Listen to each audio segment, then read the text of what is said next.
Welcome to Speaking Cinema, serious movie jibber jabber a movie podcast, coming to you from my snowed-in apartment in Hollywood, California, America, Los Angeles. Snowed in would be like 1 inch in this town. No, so certainly it would be any amount of snow. What's the lowest amount? How do you you come from a place where it's snowy? How do you measure snow? Inches. But like half inches? How do they break it down? You can go down to 1/4 inch. Yeah, a 1/4 inch of snow would be snowed in. Shut this city down. Listen to us jibber jabber on Stitcher, iTunes, SoundCloud. Follow us on Twitter, Instagram, Tumblr, Facebook at Speaking Cinema. I am your host, sorority big sister, Miss Jibber Jabber. With me today is my pledge, Kevin. Can we take the mustard off my ass and untie me? Is this pledge over yet? Silence. We are Speaking Cinema. We pick a movie, we talk about it, we watch it, we talk about it, having had seen it. That's our format. Terror is coming home for the holidays, this time on the Jibber Jabber. On the 25th day of the 12th month, one man will creep around your house and leave no one alive. 2006 Black Xmas. Woo! Probably the unrated version, so we'll see what's available. Black Xmas. Part of our not-so-merry Christmas holiday extravaganza, written and directed by Glenn Morgan, X-Files fame, starring Kate Cassidy, Michelle Trachtenberg, Mary Elizabeth Winstead, Oh, I like her. Oliver Hudson, Crystal Lowe, and Lacey Chabert. No, Lacey Chabert, coming from Party of Five. straight off that Party of Five bus. Created by Dimension Films, 2929 Productions, Hard 8 Pictures, Distribution, MGM, and Dimension. If you are not familiar, in the 70s, a boy named Billy is abused by his family and kills him on Christmas Day. He is declared insane, and his sister is sent to an orphanage. In the present day, Billy escapes from the Clark Sanitarium. Meanwhile, his former house is now the Delta Alpha Kappa sorority house on the campus of Clement University. Several sorority girls are snowed in for the holidays, and Billy comes home. Mayhem and destruction. That's the movie. Man, it's a good premise for a slasher. Isn't it though? Looking forward to that. So we're gonna get there, but I'm glad you're with me on this, Kev. So, bit of background. This is normally where I talk about the background, but listen, let's get real quick. We can talk about how this movie did financially, what critics said, comparisons to originals, but does anyone actually give a fuck? We're gonna watch it, right? So it's like, you know, clearly, a lot of people didn't want to see it. A lot of people didn't like it. A lot of people liked the original better. That goes without saying, although I just said it just now. So, what is interesting is that this movie drew some backlash from Christian groups because Christians got offended by something? Because not only was it a Christmas-themed horror movie, it was also released on Monday, December 25th, 2006. Several groups called the film offensive and insensitive. Dimensions Films defended it, the timing, by saying there's a long tradition of releasing horror movies during the holiday season as counter-programming to the more regular Yuletide fare. Oh, yeah. Scream, an episode we have previously done, was an example of this. It's, you know, that Dimension did that for a while. They don't do it anymore. Not on a major level. I think the Radius Weinstein Company does it now, you know, maybe sometimes, but There's always something that's not Christmas themed in the theaters at Christmas time. Mm-hmm. I saw Wolf of Wall Street on Christmas Day. So did my girlfriend's like best friend saw it. She took her mom and her grandma. Oh no! So she's like, within 5 minutes, cocaine gets snorted out of an ass. I think that's the first minute. Yeah, probably the first minute. And she said that she's like, they're doing cocaine out of an ass, and I heard that. I'm like, they're not doing cocaine out of an ass. They must have been doing cocaine on a girl's ass. Nope. It's out of a girl's ass. Out of the ass. Merry Christmas, everybody. What's even more interesting was there were reshoots to create the marketing materials. So the trailer is made of footage, some footage from the movie, but a lot of footage that was never intended to be in the movie. Really? Yeah, which I think is actually really cool. That's interesting. And I think the director was very off-put by this, but I like that a lot, actually. Footnote and endnote here, Kate Cassidy, star of the movie, also in the show Green Arrow, which I'm a big fan of, says this movie was a mistake. The director has said similar things, so high expectations going into this. Yep. The people that made it didn't even like it. Nope. As of this recording, you can find this movie on disc, or you can buy it digitally. Figure it out. Whatever your pleasure. Kev, have you seen this movie? Nope, never have. Remember the marketing vaguely, just like the poster and the title, but I never saw it, never heard anything about it, so I have no opinion. I have never seen it either. I heard about it when I was in college. I was in my horror elitism phase / closet horror fandom because everyone I knew was a total fucking loser and didn't like horror. So I was like, oh, that seems dumb. Even though it's like, you know. I'm gonna watch Suspiria again and pretend I like it. Yeah, we're trying to figure it out this time. So, Which? the question is, why do we pick it? I picked this movie. I like the iconography of Christmas. Santa Claus, lights, snow, gingerbread cookies, Christmas trees, presents, etc., etc. I like the iconography of slashers. In this particular case, you got a killer stalking girls who are isolated in a house, a la Sorority House Massacre, April Fool's Day, etc., etc. And then you combine the two, and I think it's fun to subvert the whole idea of a wholesome family holiday with mayhem in a way that's completely over the top. Yeah. So, it goes back to fun. It goes back to the idea. I also like the idea that in our podcast, right next to Black Christmas is White Christmas. I like that. As I like wholesome a movie as you can get. Yeah, I like that juxtaposition. And, film's a personal medium. I want to have fun with this. It's our fucking podcast. So we decided, you know what? We need a little Black Christmas in this. Right. Happy-go-lucky Christmas. And first thing I want to get into is, people have a very strong elitism on Christmas. I got to turn off my Facebook on Christmas because, you get some girl or some guy or some person who doesn't gender identify as either saying, like, all you people going out to a movie on Christmas, shame on you. You should be home with your family. And it's like, hey, racist. Not racist. Hey, prejudiced person. Not everyone has a family. Not everyone celebrates Christmas. Not everyone thinks Christmas is important. And also, while you're home watching an NBA game, you do realize that, like, all of those people went to an NBA game so that the staff at that arena had to work Christmas Day. And if you're in LA, that staff had to work for the Lakers game and the Clippers game. And, hey, you're using electricity. You don't think anyone's at that fucking power station running the fucking gizmos and gears? And, hey, you're watching TV. You don't think someone's at the fucking broadcast center working that shit? That shit is never empty. And hey, newsflash, not everybody celebrates Christmas on the 25th. Yeah. And they want to go do shit. Yeah. The last, 4 Christmases I've gone to the movie theater. Yeah. And then the other one I went to a bar afterward. Right. And there's years where my mom was like, I'm tired, I'm going to go to bed. It's 8 o'clock. It's like, well, what the fuck am I going to do? Go do shit. So let's go see a midnight movie. Let's go see Django. You know what I mean? Yep. That's exactly. happened. So, Kev, we've talked about slashers. We did Friday the 13th. We've done Scream. So, and also, I've come to realize I do really like slasher movies. Do you? I had no idea. Yeah, it's I think everyone knew but me. We finally come to a realization at episode 27. You like slashers. Who'd have thunk? So I'm going to say this is the 6th wave of slasher movies. 6th wave, huh? Hold your horses. So we got proto-slashers, late 60s, early 70s. We got slasher movies, late 70s, early 80s. Then we have the Bobo slashers of the later 80s and early 90s, sequels. Then we got the slasher revival of the late 90s, Scream, when whatever I that know did. you did last summer. Right. And then now, so this is now, we're in the era of the 2000s where they're remaking slasher movies. So you got When a Stranger Calls in 2006, Halloween 2007, Prom Night 2008, My Bloody Valentine 2009, A Nightmare on Elm Street in 2010, and Friday the 13th remake in 2009. So I feel like this is in that wheelhouse. Okay. And I love the idea that slashers, it's just a weird genre where there's a formula to it, and then there's like they add themes to it. So it's like here's a slasher and it's a camp, and here's a slasher and it's a college, and here's a slasher and it's a holiday. You can plug and play it anywhere. Yeah, it's truly the Lego fucking race car set of, it can movies. It can be any color. Yeah, it can be any size. You throw in throw in the skeleton minifig in a coffin, and it's a coffin rider. You throw in a guy in a helmet and a little diffuser, and now it's a Formula One car. You know what I mean? Put the ghost and the dragon on it. Dragon car. Yeah, dragon car. Dragon ghost car. Yeah.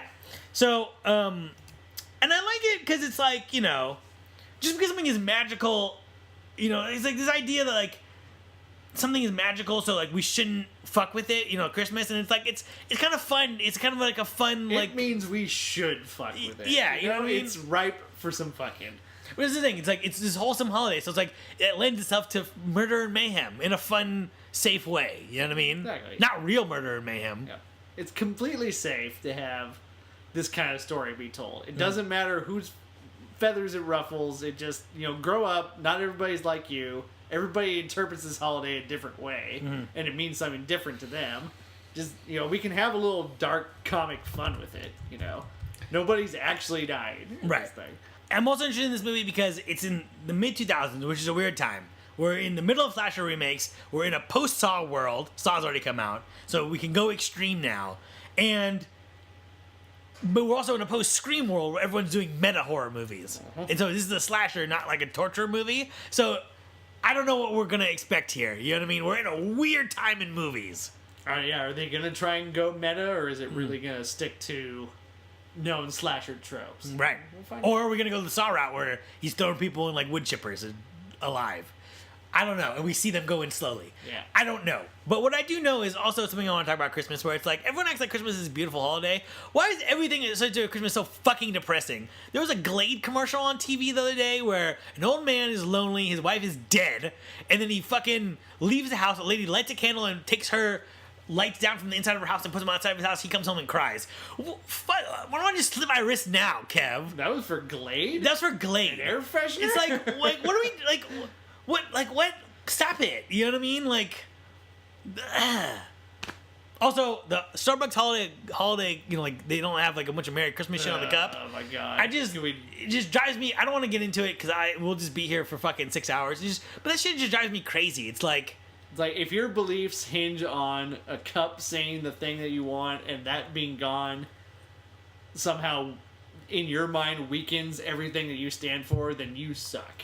Yeah, you gotta really reassess you faith. are the problem. Yeah, so I just there's a lot to dislike about Christmas. Like that's what I'm trying to say. And Well, so there's again, we talked a bit about in the Eyes Wide Shut episode, promoted as this very wholesome holiday, and there's people tearing each other apart at a mall to get a fucking TV, right on Black Friday, a $200 laptop and an Elmo doll. Exactly, and people, spending random amounts of money that they might not necessarily have to give this idea of like, oh, my kids won't be happy unless they have all this shit on Christmas. That's really what it's evolved into. Right. And it's not that wholesome holiday. And some people it's just a time to be with your family. Some people it's to spend too much freaking money. Some people are Jewish, don't celebrate it, but they like having the day off too. They Not mad at that. They go get Chinese food. Not mad at that at all. General Cohen's on Fairfax. It's a good place. Oh, is On it? Christmas Day. Fairfax, for huh? some Chinese food. Interesting. Right by the Cine Family Theater. A little double feature right there. Yeah. Chinese food. Last and year we did me and one of my Jewish friends, we went and saw The Interview at Cine Family, the James Franco, Seth Rogen Oh, interesting. movie, in the height of that controversy. Indeed. And then, with General Cohen's. So yeah, Christmas is pretty fucked up when you think about it. It really is. It's a good holiday in that it does give you time to be with your family. I'm going to go see my family before Christmas because fuck flying on Christmas. That shit sucks. Fly on December 2nd like I am and it's cheap. So, Are you familiar with Glenn Morgan of X-Files fame? nah, really not. I'm vaguely familiar with it. I listened to Kumail Nanjiani's X-Files Files podcast, and he talks about Glenn Morgan, and I think he's been on the show, maybe his brother, David, someone else Morgan, but coincidentally. So, I'm not familiar with his work other than that I know that he was a writer on the X-Files. I didn't know Kumail Nanjiani had a complete X-Files podcast. Yeah. That's yeah. pretty cool. X-Files Files. That's also how he got on the new show that's coming back. Silicon Valley? No. X-Files. Oh, he's on it. The revive. He does a guest star. That's cool. On the podcast, he brought on like executives from Fox, like all these kinds of people. So pretty cool. That's really cool. they Just different. Good on him. The idea is that they go through on every episode and they kind of talk about every episode. That's awesome. And then he goes back. He found some forum that existed like in like '92, and the people talking on the forum, and they're like, Dude, those '90s forums are the best. If you can ever find them, they're so funny. They're not to go on too much of a tangent, but there was a great one at the height of Game of Thrones, the books, coming out, Song of Ice and Fire, going through people's casting wish list of that is the most 90s thing you'll ever read. Yeah. They wanted Christopher Walken as, like, Tywin Lannister, so, yeah, those 90s forums, search them out. They're pretty funny. You'll see some shade thrown on classic Simpsons episodes. Nice. Yeah, of course. Like Deep Space Homer, people are like, the dialogue is terrible. It's like, fuck you, it's Deep Space Homer. Which is the episode where he goes into space. Yep. Rapid fire, the way this game works, I ask you a question, you fucking answer it. Do it!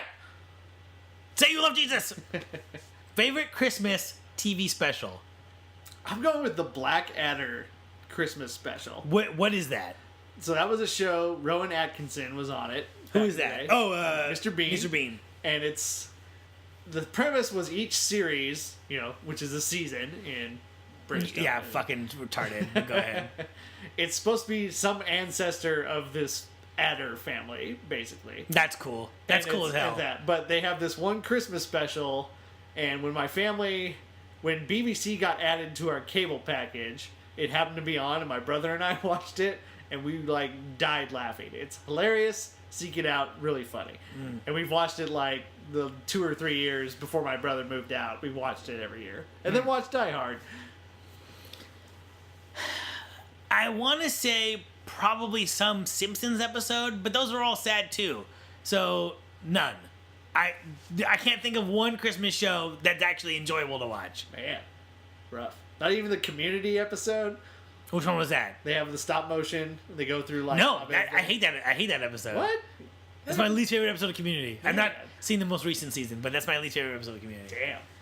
Because again, it's about Abed and how his mom doesn't really love him. It's like, can we just fucking... Can someone throw a pie? Jesus Christ.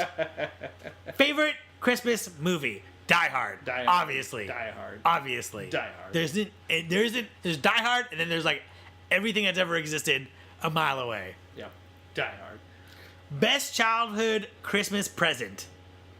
Probably my Super Nintendo. Super Nintendo! Oh, yes! It was the best. Mario World. Oh, What? I got the one with Link to the Past. No, yeah, I got Mario World. Yeah. So you got the first one. I got a couple editions later. So, but dude, Link to the Past changed my life. And yeah, man, we just played those games. I think F-Zero is a Super Nintendo game. Oh yeah. And then we got Mario Kart, and it was like, dude, this Game is changer. Game changer. My brother and I wore that game out playing battle mode. Battle mode doesn't really hold up, but the racing does. Dude, battle mode in the Super NES one is very, very good. It's Yeah, by we far, don't. We need the racing is perfected in the later ones. No. The first one, the racing is the best. No, it's Are you not. talking about the N64 one? Yeah. You're full of shit. No. No way. It's so Bobo in the Super NES. You're off this podcast. Battle mode in the Super NES one is fantastic. First of all, you needed the multi-tap so you could play 4-player. Yeah. That was an advantage that the N64 had, where the multi-tap was already built in.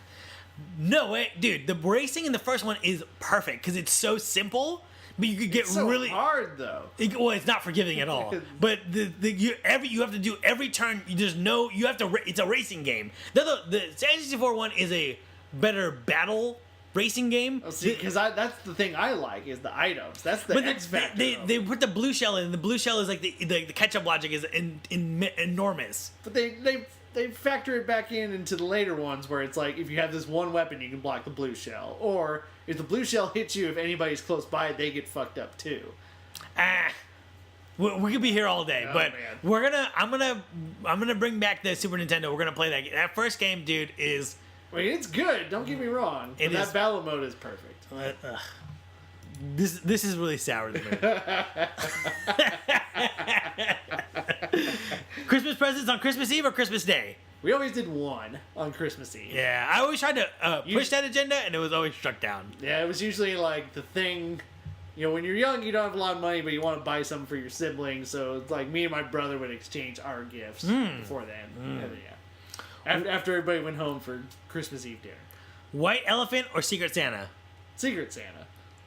I think I like White Elephant better because it's straight up gambling, bro. It is gambling, and that's why I'm not a big fan of it. Secret Santa, you can at least know, okay, I'm buying for this person.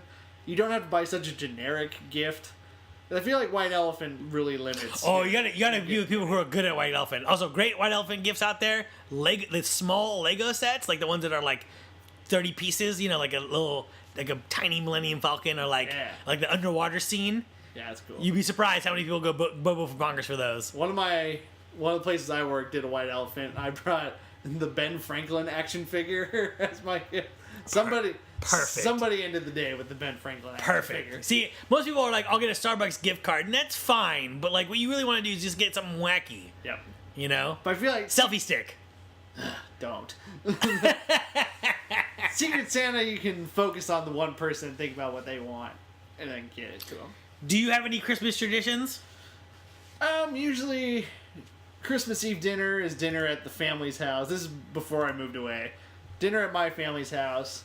Christmas Day was Christmas morning at our house. Go to my aunt's house for my dad's side of the family, and my grandma's house for my mom's side of the family. That was Christmas Day. So, and then when it was over, round the friends up, go see a movie or something. That was about it. Nothing major. So when I was a little kid, it was going to church, and then at a certain point, it was like, hey, no one actually wants to do this, so let's stop.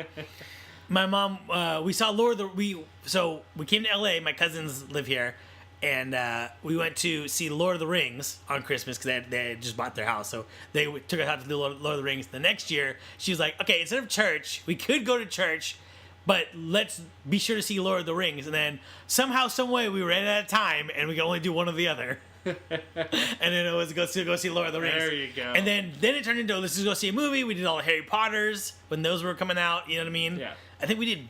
No, it couldn't have been. Batman didn't come out at Christmas, did it? Which one? The Dark Knight. No, that was summer. Okay, so we did Harry Potter. So then it became going to the movies, and then also me and my friends would go to McDonald's before it closed. Yep. The only night it closed at it closed at 8 o'clock at night. So it's like at 7:30. It's like, I'll take a McFlurry. I need that McFlurry with M&M's right now. Yeah, M&M McFlurry. That's the one. Hell yes. I think it's kind of by the bottom though. It gets miserable. It's a little soupy. Yeah. So now it's time for What This Movie. If you've seen the movie, you say if you like it, you love it, you hate it. If you haven't seen it, you say, do you want to see it? Or say whatever you want. It doesn't fucking matter. The theme of this time, Christmas horror. Right. Also, on this format, I wrote Xmas all these times, and it's really fucking me up right now. Here we go. Black Christmas Original Edition. Haven't seen it. Haven't seen it, want to see it. Silent Night, Deadly Night. Haven't seen it. I'd only see it with a crowd. Like, I want to see it at the Cine Family at the New Bev with people. Keep an eye out for that. I'll go with you. Okay. Christmas Evil, which I believe stars Bill Goldberg. It's got Goldberg in it? I believe so. Oh man, I've not seen that. No, negative. I'm not a Goldberg mark. WWF all the way. PWG. PWG. Forward Life. Always. PWG. They're coming back, by the way. We gotta get tickets. Let's do it. Gremlins. Seen it, was never in the rotation at my house. I think because, again, bring my brother up again on this podcast, he was scared of Gremlins. So, Oh, really? Is he your older brother? He's older. Yep. What? What a big baby. He was scared of Gremlins. What's his name? Chris. Fuck you, Chris. You big baby. Yeah, so I remember seeing it once when I was a kid and just haven't seen it since. So. Yeah, I saw it. It was a staple of the Taekwondo sleepover. They had sleepovers in the dojo. Hey. Staple of those sleepovers. Very So nice. I like to revisit. Rare exports. You know, I wanted to see this, never got around to it. Same. If it's still on Netflix, I'm going to check it out. A movie from Finland where they find Santa Claus frozen. It looks very interesting. The Finns have an odd sense of humor. If you've ever seen a Finnish film, I don't know if I have. just check one out. Also, Santa's Sleigh, which I believe this is the Goldberg movie. Okay. So I apologize to Christmas Evil, and I will say fuck you to Santa's Sleigh. I have not seen it. Jack Frost. Now, this is the movie where a serial killer gets put into the body of a snowman and rapes a woman in a shower. That is a sentence in a very technical way of like subject predicate, but goddamn, are we stretching the limits of what's possible? I remember seeing the box for this Yes. At the local yes, video and store. the VHS box, and it was the hologram. It's the hologram box. Where one side it's like Happy Snowman, and then you walk past it, and then it's like super creepy snowman with really sharp teeth. now, as a kid, were you like, "Hey guys, we should get this"? I was never intrigued by it, so no, I've never seen it. I was always kind of intrigued by it. Yep. Silent Night, Bloody Night. Haven't seen it. I have not seen it in the same category. Different than Silent Night, Deadly Night? Yeah, it's bloody. Okay. All right. Edward Scissorhands. Yeah, it's a good film. Good. You know, I've never seen it all the way through. Yeah, I believe that. I feel like it's a movie a lot of people have never seen all the way through. Yeah, and It's good. I'm like, all right. I don't think it's one of Tim Burton's best. A lot of people put that up there. I don't think he quite had his thing figured out yet. So then, now we move on to what this movie, Future Edition. Do you want us to go see Krampus? Yeah. Yeah, that looks like fun. Although, PG-13, it just got slapped with a PG-13 rating, and that kind of, I'm like, man, really? Well, what were you hoping for? Like, I wanted an R. I wanted a fun an R for what? For language? You want some gore. gore? I want some gore. You want someone to get torn up by old Krampus? Yeah. Maybe it'll happen in shadows or something. We saw that trailer, and then, like, the toys have, like, big, nasty predator mouths. And, like, I want to see somebody get eaten by that thing. Yeah, I feel like this I is want one that Shaun of the Dead level, like, it's funny and it's lighthearted, but it's, like, viciously gory, too. I feel like this I'm not going to get that with PG-13. This is a movie that, like, if it does, however it doesn't do good, if it was R and it didn't do good, people say it's because it's R. If it's PG-13 and it doesn't do good, it's people will say it's PG-13. So it's tough. It's, and you know, I don't know. That doesn't appeal to me, but it looks funny. I do want to see it, like, regardless, but I want to see mainly what the Krampus looks like. Yeah. I bet they have a cool design. Yeah, it looks like lined up. Yeah, it seems like they know what they're doing in that. They show him in shadow and look really cool. And David Koechner, he's always a good time. Yep. So yeah, I'll be there for Krampus. Mm-hmm. You're my popcorn. I think I got a free popcorn at ArcLight. Oh, really? You know I'm a gold member. Oh, Yeah. shit. Just I'm in time for the gold. new year. Booyah. When does that reset? New Year? Mine doesn't reset till May. Okay. Oh, you got some time. Yeah, but you have to. They keep your gold member status as long as you see 12 movies a year, at least. So like when my May comes around, I'll still be a gold member, but I need to see 12 movies before May 2017 comes around to keep my gold member Enough of our elite status. at at local movie theaters. Let's get into Black Christmas. Here we go. Here we go.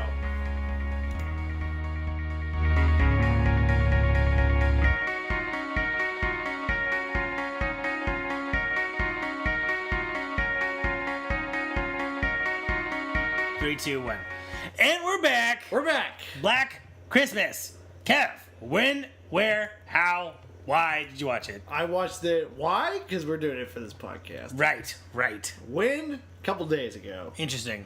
How? Amazon Prime Instant Video paid $4 to watch it in HD. As did to I. rent it in HD. I watched it today, November 20th. Just pull back the curtain right there. Little context. I just split it in two settings as I had a dentist appointment that I referenced on the Planes, Trains, and Automobiles episode. So I had to split it into two. Not ideal, but it was what it What you was. gotta do. Had a hard time finding it because I thought that the movie was stylized Black Xmas.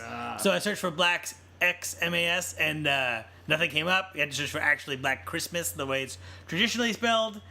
And I'm not sure if this is the unrated cut or not. I don't think it is. I don't think it is either. So I don't know to be bummed out about that or not. I don't know if I care. Yeah.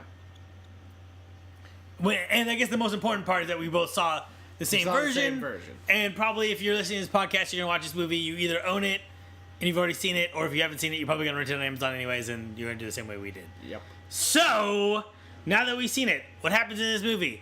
Generally stated, it's a slasher movie. A guy comes and kills a bunch of girls. But, got a sorority house on Christmas Eve. They're all stuck there. Nothing's really going on. They're going to do Secret Santa with the house mom. Billy escapes. Billy, the killer who used to live in their house, escapes from the mental facility that he's housed in. More on that later.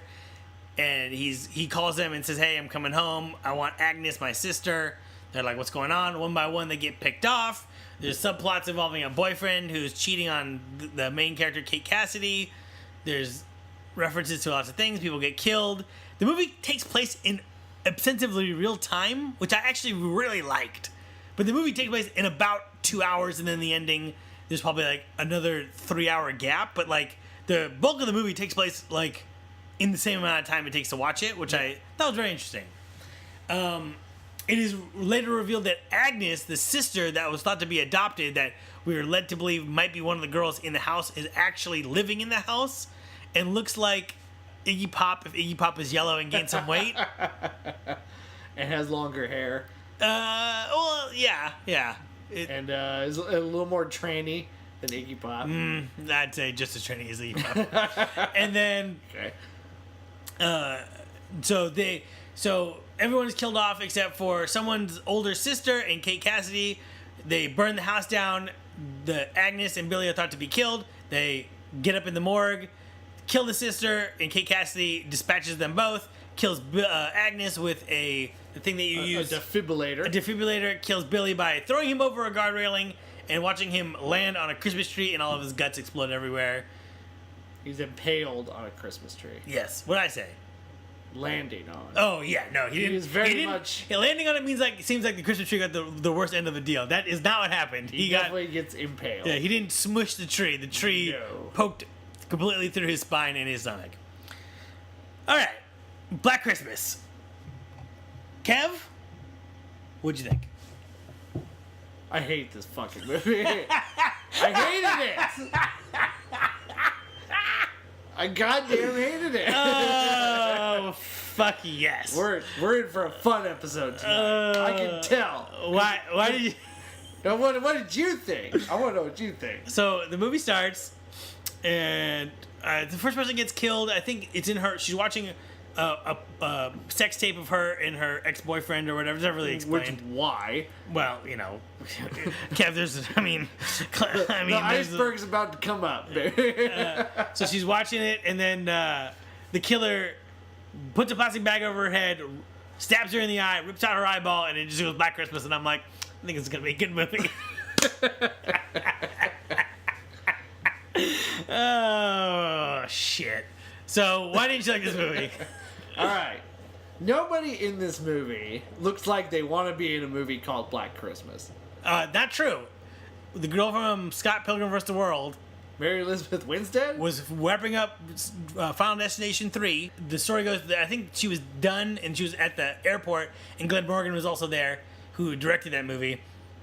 And he was like, hey, I'm going to do a remake of Black Christmas. And he was friends with the guy who made the original Black Christmas, the same guy who made A Christmas Story. Yeah.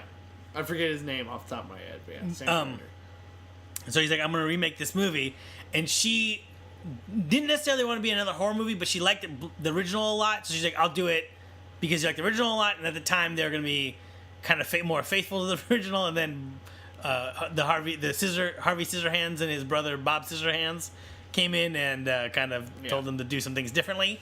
But she wanted to be in this movie, from what I'm told. It didn't fucking look like it. Everybody's sleepwalking through this thing. The jokes aren't funny. The kills are lame. The story sucks. The geography of the house is very confusing. It's not fun at all. Wait, can you go over those categories again really quick? The jokes aren't funny. I thought the jokes were fucking hilarious in this movie. No. Nobody has any delivery. What? There's no wit. There's just nothing. There's I want to bury the hatchet with my sister right in her head. Yeah! It was so flat. Loved Disgusting and gross. The kills are boring. They're lame. What? And they just cut right away from us. I thought that you would like the kills because some of them were pretty gory. There's some gory ones, like he eats the eyeballs at one point. I didn't actually like that. See, I was like, that's what I'm looking for. But most of it is just like generic. He'll stab, and then it just cuts, and it's gone forever. The cannibal, I feel like the cannibal element didn't make sense in the context of Billy kills his mom and then uses baking cookies to like cut off her skin and eats her skin. But then why is Agnes doing it? Like, there's a weird... I mean, maybe we could jump ahead here really quick, but it's like the big reveal is that there's no... We know that there's two killers because the movie begins with a kill, and then we see Billy escape. So we know that and it's kind of made apparent to us that this is all happening in real time. So we know that Billy is not the same person as the people in the house, the killer in the house. So at first, I think we think it's one of the sisters who's doing it, and they make as much. There's a girl with glasses that they introduce out of nowhere, and I'm like, who is this? And they talk about her like the names are very confusing. Whenever there was, I will completely agree with you. Whenever anyone was on the screen, they started referring to people. I'm like, right. Who the fuck are you talking about? Yeah, who are you talking about? Oh, and let's get Claire and Dana and Michelle. And it's like, who? What? Yeah. And what? And apparently Claire died first, so it's like, oh. Yeah, okay. Yeah. But, was that the one awkwardly watching the sex tape or not? Yeah. I don't know. I could never figure out who anybody was. Why is there a mom there? Why is there a house mom? Is that a thing? Yeah, that's a thing. I have no idea. So, I went to class. I want to say, and you didn't join us, Fred. I didn't join it, yeah. Fuck that shit. I want to say that was Claire, and I'm 80% sure that it was. But this so I don't know why Agnes is also a cannibal, because but okay, we got to back up twice. So everything that we learn about Billy is a story told by someone, right? And it's almost like a lore. Like, it's like the house. They refer to the house in that way. Like, this is that when I grew up on the street. This is the haunted house everyone's scared of. Here's the story. We hear the story from the security guard who's messing with Santa, and from the boyfriend who's kind of a meathead. So it's like, we don't really know how much of this story is 100% accurate, right? Until at the end, when it's revealed it is all accurate. Well, he has yellow skin. It's not, though, because Agnes was depicted in the flashback as being normal. And then we see Agnes, she's all kinds of fucked up. Yeah, because she's inbred. Right, but when we saw Agnes as a little girl, they showed Agnes as a little girl. Yeah, she was looking pretty inbred, that little girl. No. In the flashback? Yeah. No. She's looking pretty inbred to me. She looked fucked up, but I figured that was because, like, her mom doesn't brush her hair and stuff. Nah, that's inbred look. All right. I grew up next to Idaho. Oh, Jesus. I just realized Agnes gets stabbed in the eye at the end, and then she takes the poker out and it doesn't hurt her. And I'm like, why is this not hurting her? Because her eye is fake because her brother ripped it out. Yes. But it's like, why is she a cannibal? And why she looks so fucked up? And I guess because she inbred. It's a weird. I feel like the reveal that the killer was Agnes was very confusing. Yes. And when she said my father, is like, were you waiting for your mother and your brother? And she's like, no, my father. And then Billy comes in the room. Yep. I was like, is this the ghost of the dad? I got real confused right there.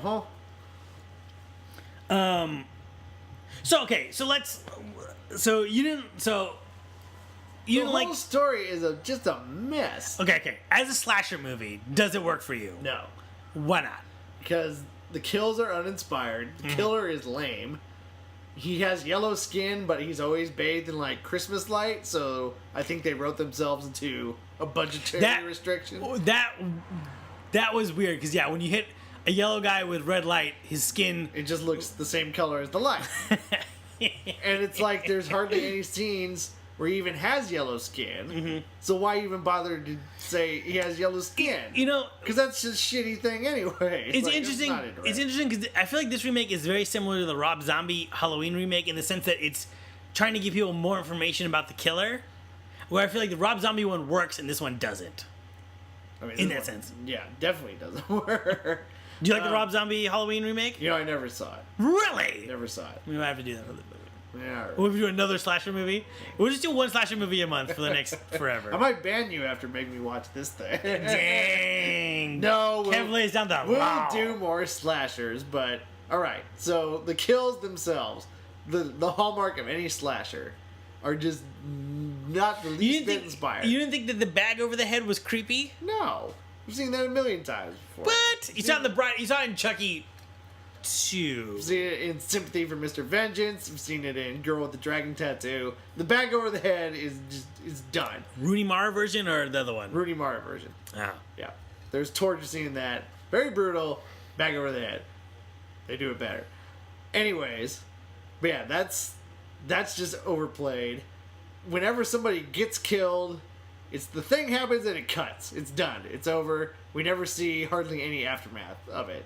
Unlike like Friday the 13th, where we see the thing we see like the spear come out of Kevin Bacon's throat, and then we kind of have to live through his agony as he dies. Well- and this one, it's like, oh, a head gets cut off by an ice skate, inspired, Christmas inspired, but then it's just done, and we don't get to see any. Well, you saw the back of her head with the brain sticking out. yeah, for like half a second. You saw when that one girl who goes down to reset the generator. Yeah. Which I like that line too. It's like, I'm not some dumb bimbo like they all think I am. I know how like a house works or whatever. And then it's like, I'm not gonna go outside. It's cold. I'm like, that's great. No. So when she gets hit with the Ice skate. no. It's like a three. It's like a thing you use to like dig in the ground. Has like three prongs. The garden hoe.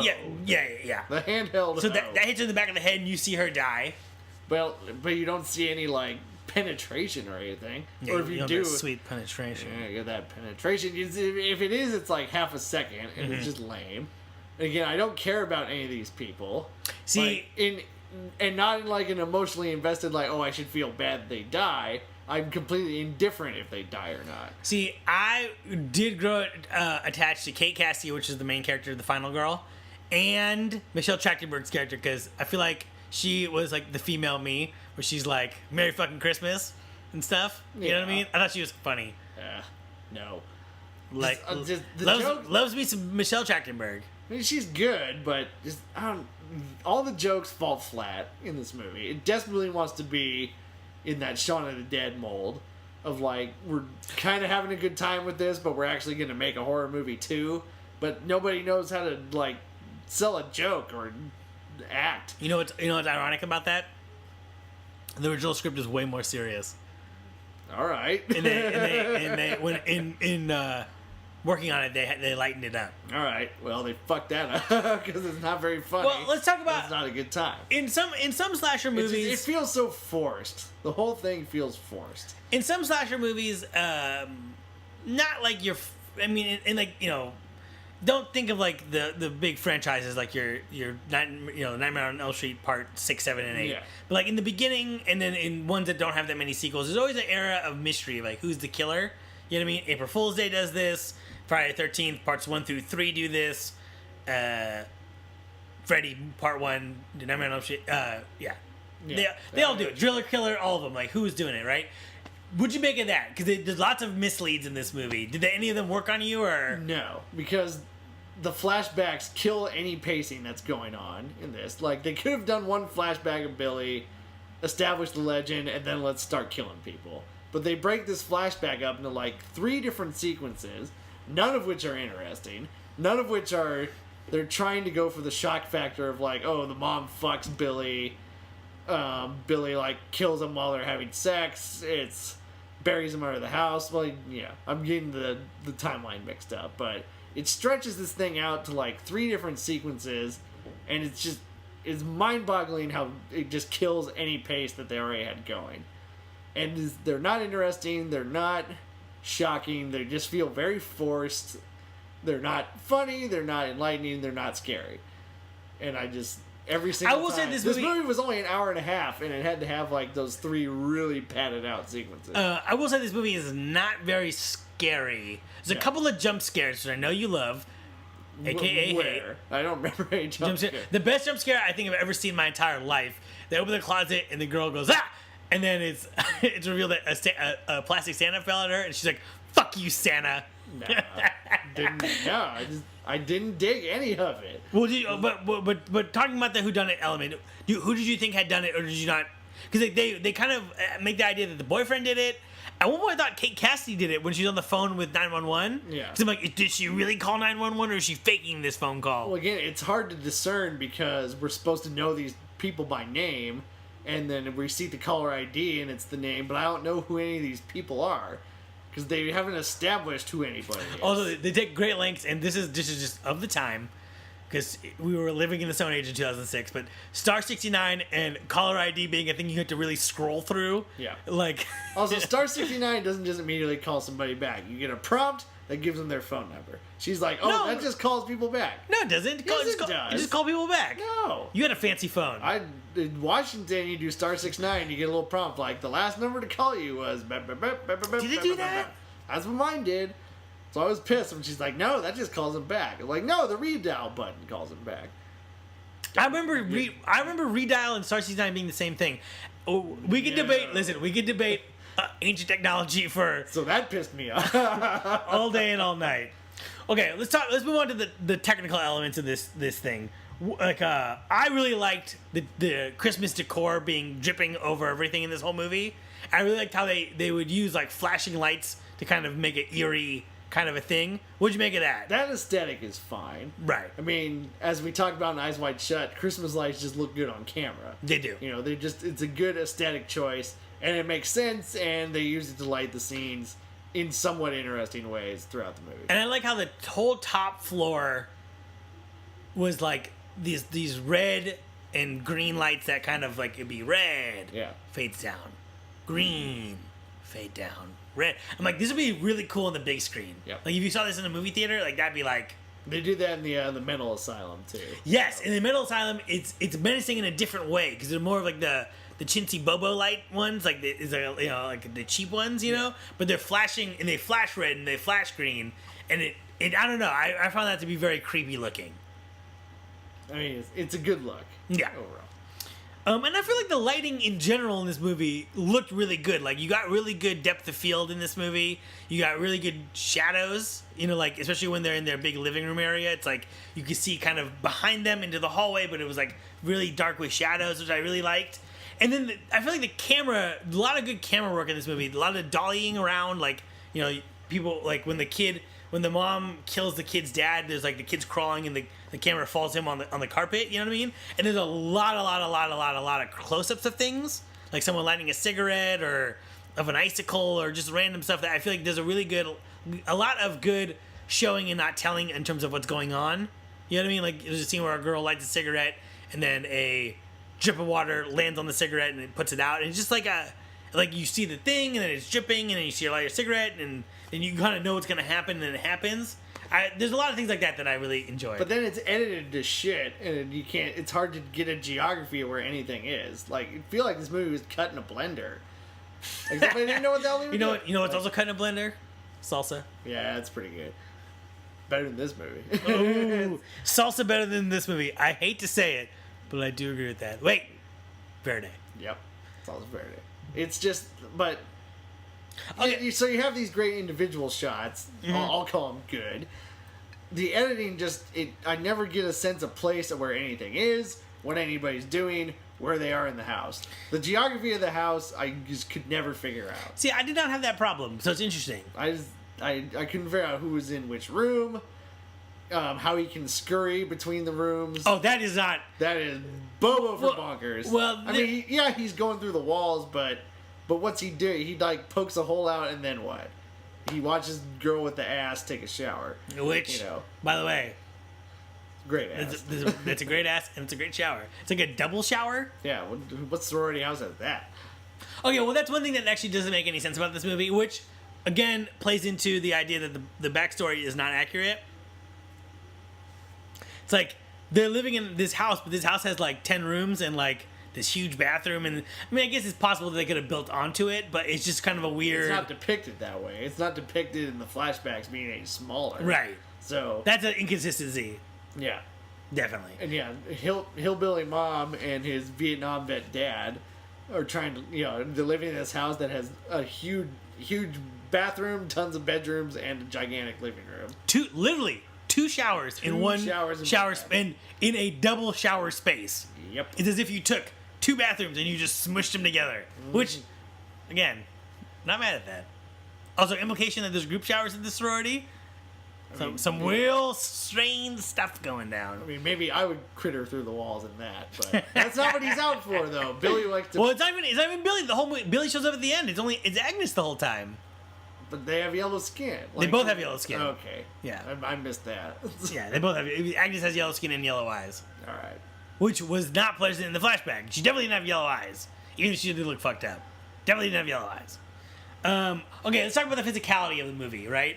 There's a great shot that I absolutely love, where Agnes they're fighting in the attic or whatever, and Agnes and fucking Kate Cassidy fall into like the little hole in the where the crawl space is, and Agnes falls straight down through it and hits the ground. It's all one shot though, where Kate Cassidy's she falls over the side but grabs onto it and and what's her face, Agnes, just falls straight down through, and then they're pulling all of the lights, which is attached to the tree, and the tree's on fire, and it's pulling this fiery tree down. Like, and then they're using a dumbbell to break through the wall to pull her out and free her. Like, you didn't like any of that? Did you like any of that, or?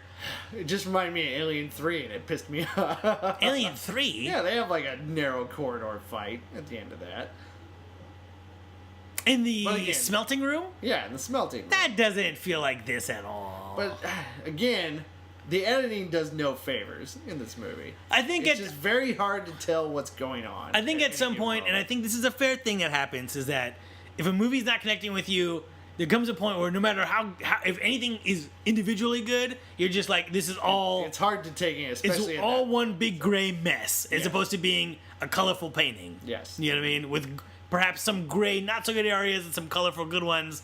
I think you're just seeing it as... And that, I think that does happen. If you don't connect to a movie, I think that's what you end up taking away from it, is just like the... it's a cone of ignorance, right? Yeah. The bad parts drag down everything that's good. Because come on, man, that's cool. Like, the tree on fire. It could have been cool, but it's just, again, the way it's shot, the way it's put together, my lack of total interest in any of the characters, just, you can't save that scene. Like, it's a cool idea for a scene, but there's just nothing in it that's selling me that I need to get excited right now, you know? Well, going back to the slasher tropes, right? I mean, a lot of these girls are taken out, like, you know, real quick, which I actually like, because it's like there's no chance for them to, like, I realize I don't like the slasher trope of, like, what are you doing here? Hey, wait a minute. I give you ice cream. That's terrible. So, like, especially when it comes to, like, women being the victims, there's always, like, this idea of them being helpless, which plays into, in my opinion, sociological views of how we view women. In this, the women are killed pretty quickly, instantly, whatever, and the ones who are not killed do fight back and don't do things like run up the stairs and don't do things like, you know, just sit there and scream. They, you know, actively fight back. Michelle Trachtenberg tries the window doesn't work, so she beats the shit out of Agnes with a... Or Billy, or is it Billy or Agnes? I can't remember. Yeah, I don't know. I don't. I think it was Billy. She beats the shit out of Billy with someone with a like a ski or whatever, the ski slope. Ski pole. And then she goes back for the window, gets it open, and is about to escape when she gets the fucking thing in the back of the head. Same thing with Kate Cassidy, right, where she's in the hospital, and so she can't open the window. She goes for the emergency alarm. It doesn't work. She can't get out the door because it's locked. So she bashes the glass with the thing that holds your IV bag, the pole that holds your IV bag, and then unlocks the door from the other side and gets out, right? So, and I like that. I like that these girls are not stupid in that way. In that when presented with danger, I don't even know what to do. Because I don't feel like that represents women well. I feel like every woman in my life, when they recognize danger, they're like, hey, there's danger. It's like a prairie dog, right? They're like barking. Like that little, they all, with their little forearms, point. And like, hey, wolf, gotta go. Exactly. I mean, I just didn't care enough about the characters or really know who they were that, yeah, they're not doing anything stupid, but they're not doing anything interesting either, to me. Mm-hmm. All right, we're gonna have to move on into some little Q&As here before we get into your nitpicks, which I feel like is gonna be a long list. But before we do that. So do you believe just so we can clear this up, do you believe that the flashbacks are what happened? I feel like there's no other way to take it. I don't think there's any ambiguity as to how those flashbacks, like what happens in the flashback. But why is Agnes in the flashback a normal-ish looking girl? She looked inbred to me. Yeah, but inbred, but then later now she is yellow and has yellow eyes and looks like she's a 60-year-old woman, when her brother, who has the same condition, looks like he's age appropriate, 30 years old or whatever. Bad casting. I don't know. It's just, this movie doesn't give me any sense that we're listening to an unreliable narrator at any point. I feel like it was just so straightforward with what happened, and then I feel like everything that did happen actually did happen. She is missing her eye. I'm going to use this word, and you're not going to like it, but I think there's a subtle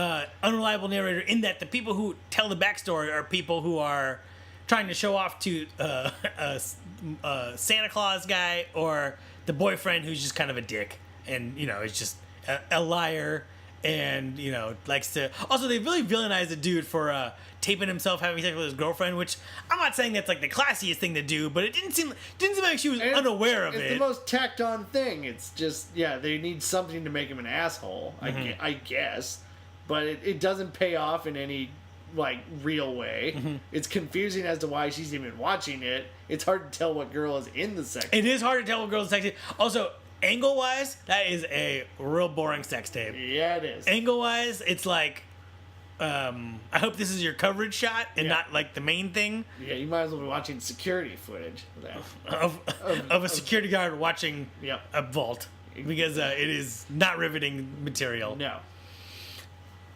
Do you think that Agnes was living in that house the whole time? They certainly imply it, that she's in the attic the whole time. Right. Don't they? Yeah. But it's like, what? Why? And How? why is she just now killing people? And Yeah. how did they not know? Yeah. That attic is very accessible. That's why I go back to the unreliable narrator thing. But I don't think that. I think that is a twist that is like, huh? I mean, you know what I mean? They also show details that the narrator would never know. Because he has his lighter, his dad has the lighter, it says case on it, which is in Vietnam. Like a war zone in Vietnam. And when they go under the house and find the dead parents, don't they find the case on lighter? Oh, down there? we see it as the audience, but no one who's Okay. in the movie sees it. Yeah, But they're telling the story, and that's supposedly part of that story. it's right? true. So there's an inconsistency there, but again, it reinforces No. the idea that everything happened. Wait, well, how's that inconsistent? Because how would they know what his lighter looks like, but then they never see it? People telling the story. They make such a point to put a shot of his lighter and says case on. Oh, actually, that is a big thing, because That's why I don't If the cops buy came, they would remove that body. Yes, They might not remove the lighter if they missed the lighter, but they would dig up that body. that body be gone. Everyone knows that body's in there. That's part of the story. Okay, interesting. Yep. Kev. So I don't buy this unreliable narrator thing, because there's details in those things that we only see.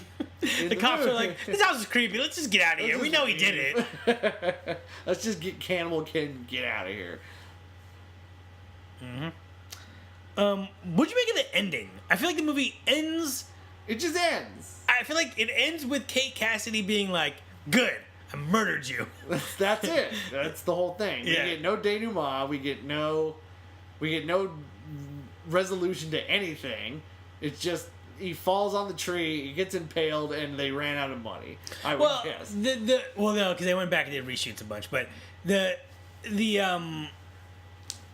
big sister dies, and I'm not saying that's for no reason, but I'm just saying like, I don't know, it's just weird. Like, it ends very abruptly. And it really could have just ended when they escaped the house. Like, yeah, Billy and his sister burned to death, and that's it, right? But then they go to the hospital, and it's like, this is all... This long sequence in the hospital. Well, but you said the movie's an hour and a half, so they probably needed that extra 15 minutes Yep. to finish it. That they've already padded. Which I also didn't like. Actually, now that you bring this up, I also didn't like how Billy, and this is not a nitpick, this is like legitimately like, this is bad, right? I didn't like how Billy and his sister were both pronounced dead, placed in the body bags, but both turned out to be alive. Yeah, give me a break. Come Yeah, on. it's like, That's some shoddy work there. yeah, By very convenient. Best kill in this movie.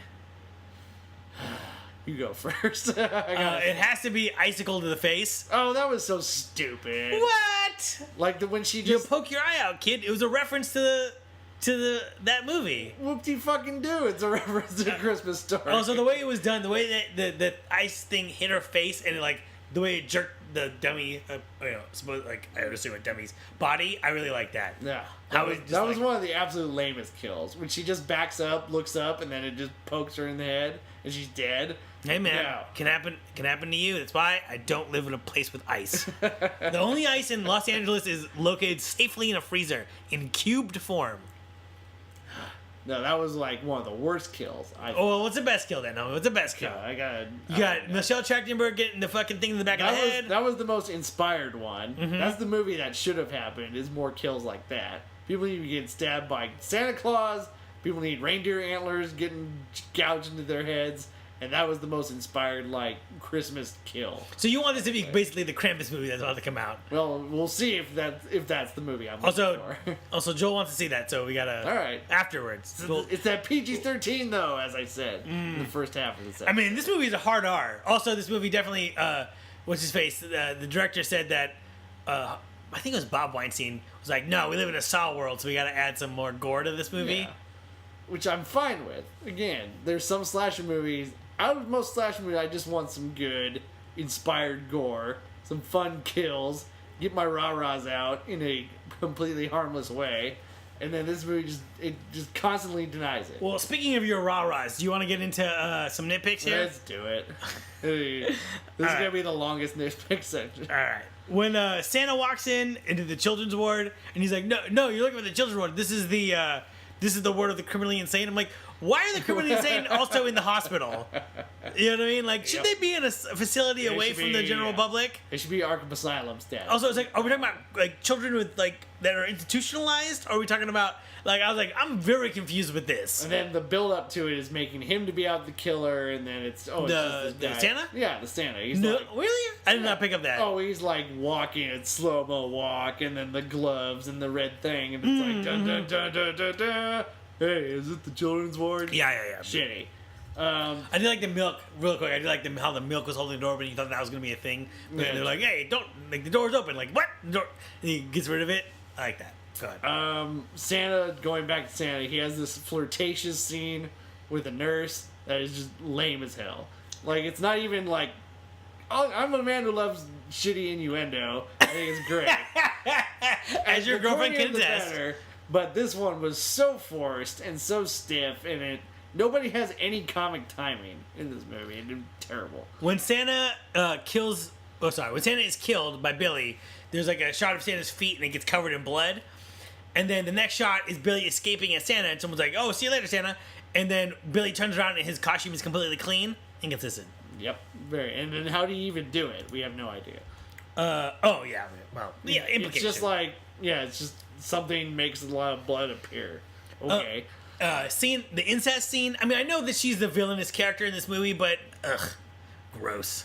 Again, the names, it's hard to follow who anybody is or where impossible or where they are in relation to. This is so anti Die Hard, where we always know where people are and we always know what's happening. And this one, it's like, it's not that big a house and there's not that many characters, but I can't keep track of where anybody is and what they're doing. I wish there was a character in this movie that's like, "I'm not leaving here without my sister," and your sister is Claire, and Claire is.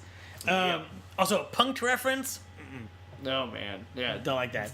To only date this movie further. I got one more after this, so. The flashbacks being just drawn out when it should have been very succinct just makes this movie slog. Go with your last one. There is a technician who works in the morgue, and he takes some eggnog, and he drinks it like a fucking horse. And it's so loud the way he's drinking. He's like glug glug glug glug glug glug, and it's just like it's a cinematic equivalent of like jizzing on a girl's face in a porn. It's like, I know that you're really having sex. I know that you're really drinking glass. I can see the liquid leaving the glass. It's going into your mouth. So why do we need to have this disgusting, loud, gross noise? It's in just a morgue like, of all places. Yeah, and also you're supposed to be a little. I'm tired of this, like, the morgue guy who eats in the morgue. You know, if you actually ate in a morgue, your food would taste like a dead person's body because that smell infects all food. Yep. So I don't like that in movies. Oh, also there's a scene where someone's doing a news report. Although they did help me because I was like, who was the fucking killer? And they're like, his sister Agnes. And it's like, at that point, really? I did not give a shit. I didn't care. All the deaths are lame. I think all of them just no fun. This movie's just not fun, and that's my problem with it. It's called Black Xmas, for God's sake. It's a slasher movie that takes place during Christmas. You could have done way better. Are you ready for moments of awesome? I assume you have very few. So I'm going to kick it off. Kick it off. I think this movie's really fun. Oh, no. And I think one of the fun scenes that personifies how fun it is the scene where Santa Claus is flirting with a girl, and she's like, "I'll sit on your lap. You want to get what I want if I sit on your lap?" And he's like going back and forth with her. I thought that was real charming. Not even a Christmas comes once a year joke. They totally missed that opportunity. They did miss that. Just- Cutting room floor. Oh, also, there's a guy named Richard Ramirez who is Jesus, and he's like, "Happy birthday!" And he starts talking about all this Jesus shit. That was funny. Which guy was that? So in the beginning of the movie, they're delivering the Christmas meal to everyone in the insane ward, okay. and then they open one, and the guy goes like, "Happy birthday!" all right. And the dude's just like Jesus, and then That's on his right. cell it says Richard Ramirez. Yeah. And I'm like, well, this is such a bizarre thing. Yeah. I thought that was the movie we were gonna get. Again, lighting's nice. Yeah, lighting's really nice. I love the perversion of Christmas. Like the Billy gives the cop a thing that says "I'll be home for Christmas," and he's like, "Ooh, and now that line's creepy in this context." I like how they make the Christmas lights creepy. I like how they make the Christmas music creepy. Like they're all like, looking around. They find a bunch of blood on the ground, and then they launch it like one of these like real like churchy Christmas tunes, which are like. They are creepy sounding songs, but they're always used in that context as not creepy. But they are like that's like a weird, it's like a symphony. It's like ugh, you know what I mean? Love that. Oh, I love the Christmas rant about Christmas is a bunch of pagan shit that they just stole from everyone. Yeah. Like the tree is to ward off evil spirits.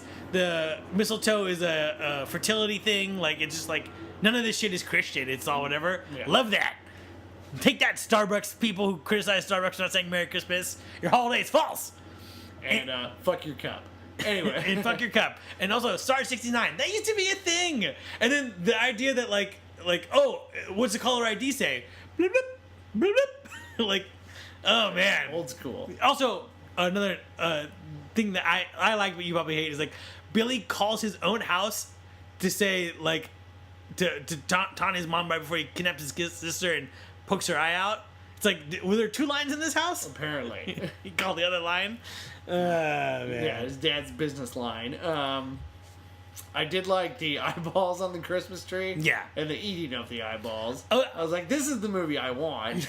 I want, eyeballs and severed heads on a tree. And, like, just go that far. And they didn't even go that far. Jump scare, fuck you, Santa. Choice. I just don't even remember. Double shower. 2 showers in one. And they didn't even take advantage of it. Don't Only shower one girl- alone, girls. Only one girl took a shower. Use the buddy system. No stranger danger. All right. So in the end, did you like this movie? It doesn't work. No and fuck no. It does not work. I think it's a fun slasher, and I think it's fun how they mess with the Christmas stuff, and I think it's fun how Michelle Trachtenberg's always saying "Merry fucking Christmas," and I think it's fun to say "fuck you, Santa," and I think it's just fun, but. And maybe you like it better with an audience. I want to put that out there. It's just so shoddily made and so forced. It's like they read about what a fun slasher is supposed to be and then kind of did it but never absorbed it in a script, in a performance, in anything. I mean, you can't say it's shoddily made in terms of it's technically, because technically it's shot very proficiently. It's shot provisionally. It's not edited for anything for shit. And nobody, Maybe that editor sabotaged the whole movie. Maybe. I don't know. Maybe it was Bob Weinstein himself on the Avid just cutting up. I feel like Bob Weinstein would not be on an Avid. I feel like he uses like Sony Vegas. Windows Media. Yeah, media maker. Windows Media Maker, like the blue screen with the like yellow title. Yeah. Any crazy sequel pitches, fan theories, remakes, prequels? Everybody dies, and I don't have to watch anymore. No, well, your remake idea, right, or just another movie like this movie, right? Perhaps inspired by this movie would be a killer who kills people, but he's using stuff that's around Christmas time. And it's actually somewhat related to Christmas, not he has yellow skin. Yeah, I don't think we needed the yellow skin thing. Shit. But And then not use it, just bathe them in Christmas lights. So here's our pitch, Kev. Me and you together, right? Here we go. It's a camp counselor slasher movie, right? Hold on. Christmas time at the camp. Only the counselors are living there because they live there free all year because they work during the summer. That's the perk. The lake has frozen over, and there's a killer on the loose. We don't know who it is. Maybe it's the counselors. Maybe it's the spooky old ghost of Kevin Merritt. He's bitter, hates these movies. And then, we go from there. Then I can mercilessly slaughter all these people I know. Well, and then the kills happen with things that are around the thing, but right now it's Christmas time, so someone gets an ice skate to the face, someone gets a chainsaw that they're carving Christmas, like the ice sculptures. Yeah. Because they got nothing but time to kill, so someone uses that chainsaw. Someone gets smushed under a block of ice. Yeah, somebody's gotta get smushed. Someone gets frozen in the lake. Flamethrower to the face, etc., etc. Of course, there's a flamethrower. Yeah, there better be. You gotta melt all that snow, right? That's what flamethrowers are for, right? No, but really, a flamethrower was invented to do that, right? As George Carlin said, the person who invented the flamethrower said, "I need to set that thing on fire, but I'm too far away." Flamethrower. Flamethrower. So I think that's it, right? I mean, there's nothing that's else. All I got. Yeah. I said my piece. Somehow I feel like you're not at peace. Call me. I'm definitely not. Maybe I'm reading too much into this, but I was just mad when this movie was over. I was like, you don't say. I'm pissed. What did Chrissy have to think about it? She hated it. She only saw half of it. So she don't like scary movies, right? No, she doesn't like horror movies.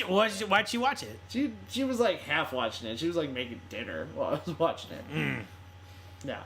Didn't like it. Did you not like that pot roast after that either? Or no? The meal was just fine. Oh, it was good. alright. All right, good. So it didn't sour your whole day. No. I'm not gonna. I'm too old to let a movie ruin my day.